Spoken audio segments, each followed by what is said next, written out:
How's it going, everybody? Todd from Toddtronics here. Today's video is a really special one, and I want to give a massive shout out and thank you to Hyperkin for sending over the devices that we're going to be unboxing and taking a look at today. Now, this is not a sponsor video. They're not going to see this before it goes live or anything like that. No money is exchanged hands. This is just something that they sent out and they wanted me to take a look at, and so that's what we're doing today. And to add to that, I would like to say that the original Xbox is probably the most significant console in my lifetime for me. It came at a time where online gaming with consoles really wasn't a big thing. Of course, it happened in some capacity with things like Phantasy Star Online with the Dreamcast and Final Fantasy games on the PlayStation 2 and some other examples that I'm not mentioning here. However, it seemed like when I picked up the original Xbox, the entire reason I wanted it was to play games online with my friends. We started playing Halo couch co-op, and eventually we wanted more. We wanted a way to constantly play games online together when we were not in the same room. And around the launch of Halo 2, which, believe it or not, it's been over 20 years now, was the first time that I fully got immersed in the world of partying up, playing with your friends, staying up all night, having a voice chat. I think they called it the voice communicator or something like that, but a voice chat device, and just having so much fun with your friends. And that really just carried forward to the Xbox 360 and so on into what we do today. And because time doesn't stop and anniversaries keep happening, we've now had 20 years of original Xbox. We're coming up really quickly on 20 years on the Xbox 360. Hyperkin has worked with Xbox to re-release a retro style controller for the original Xbox Duke, the Xbox Slim controller, which they are coining the Duchess. I don't think I've ever heard that term before that, but I think that's really cool. And then they have a Xeon controller for the Xbox 360. So today we're going to actually be putting them up next to the originals. I'm going to play some Halo with them and see what it feels like, maybe even compared to the originals, or just in general using it today, what it's like to go back to those controllers. And we are going to do all three controllers in one video, so this might be a little bit of a lengthy video, but I'm really excited for this. So without further ado, let's just start with the comparisons and then diving right in.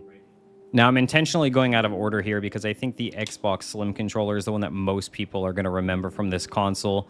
And to be honest, it's still one of my favorite controllers. Even 20 years later, it's really held up quite nicely.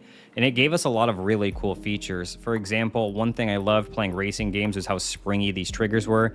And the Xbox gave us this layout of thumbstick design, which is still my preferred layout for a controller even to this day. So for that, I am forever grateful. Now, the Hyperkin version that we're looking at today is also a wired controller, but it has some notable upgrades like Hall effect sticks and support for Xbox Series consoles, Xbox One, and PC. And there's a cool surprise that I didn't know when I first took a look at this controller that we'll go over here in just a second.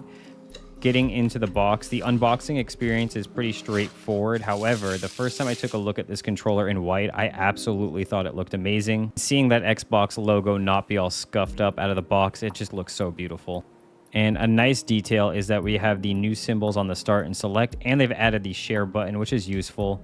Buttons and everything feel amazing, but then again, the one that I'm comparing it to is 20 plus years old at this point.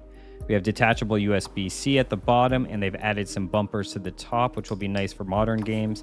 And we have 3.5 on the bottom for your audio jack. The most standout thing that I noticed here was that the Xbox Jewel is actually your home button when you push it in, which is amazing. The braided cable they give you is nice and long, and it has a good satisfying click when you pop it into the controller, which I always like to see. And the dimensions against the original are very close. There is a slight difference, but not much. I'd say they absolutely nailed it. Now, the Xbox 360 actually had a few different iterations of its controller. I have one that's from an earlier launch, and then I also have the one that came with the Slim models.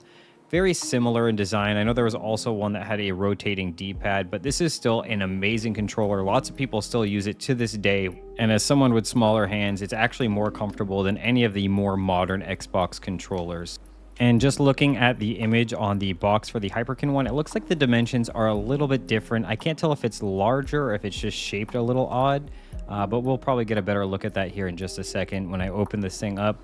I have to say that the Xbox original Slim controller was advertising Hall effect sticks, but I do not see this on the packaging here, which I think is a bit odd. I think it would be something that you'd want to stay consistent with, especially if you know people are going to buy all of these.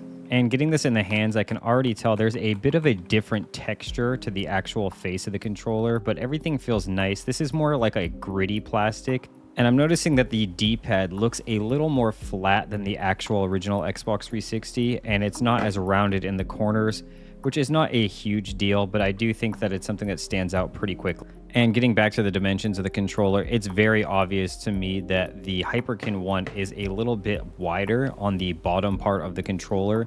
It's not to the point to make it uncomfortable, but it's something that you notice. They did a great job getting the triggers and buttons to feel very similar, but I am noticing that it's quite loud and clicky compared to the original.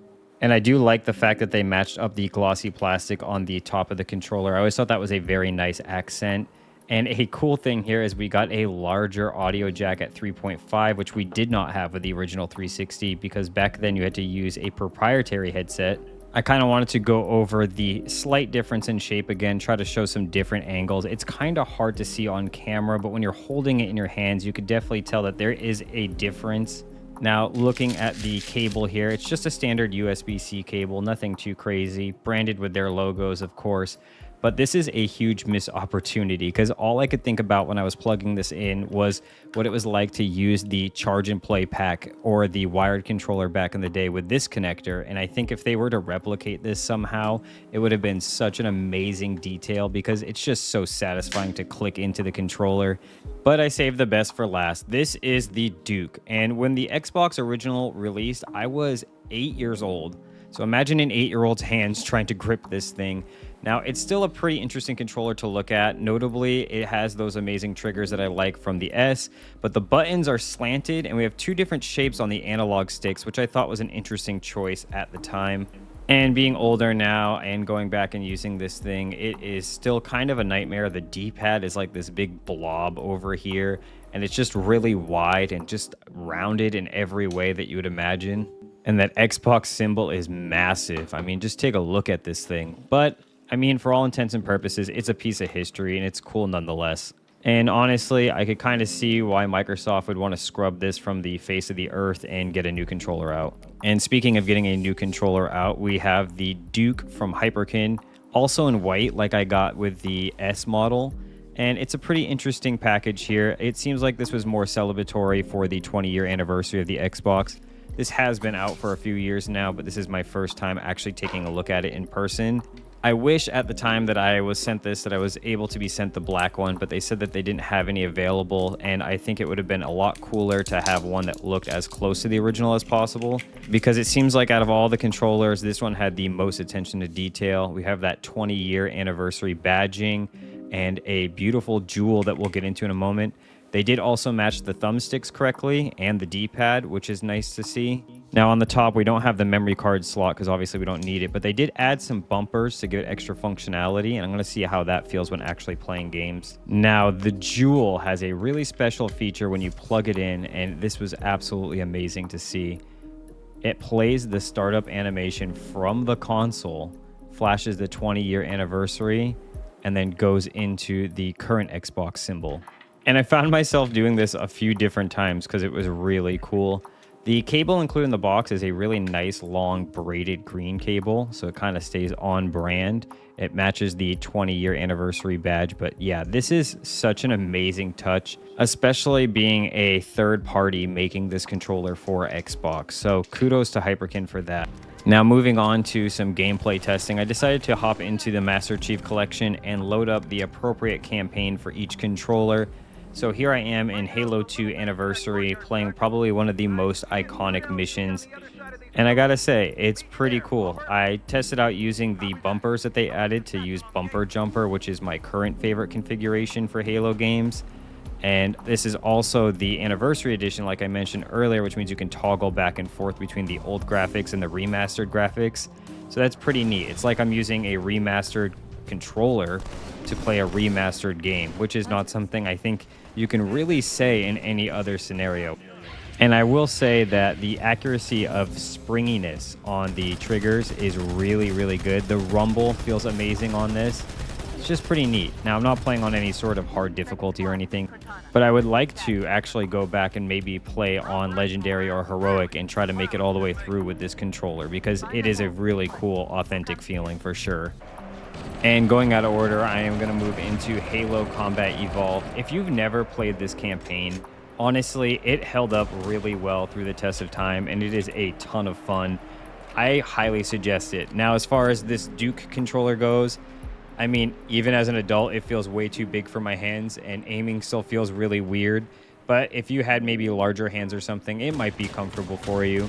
But it's still a very authentic experience. You know, as far as build quality goes, the controller feels really, really good. The rumble feels good, and I'm just over here having a blast destroying every grunt that comes my way.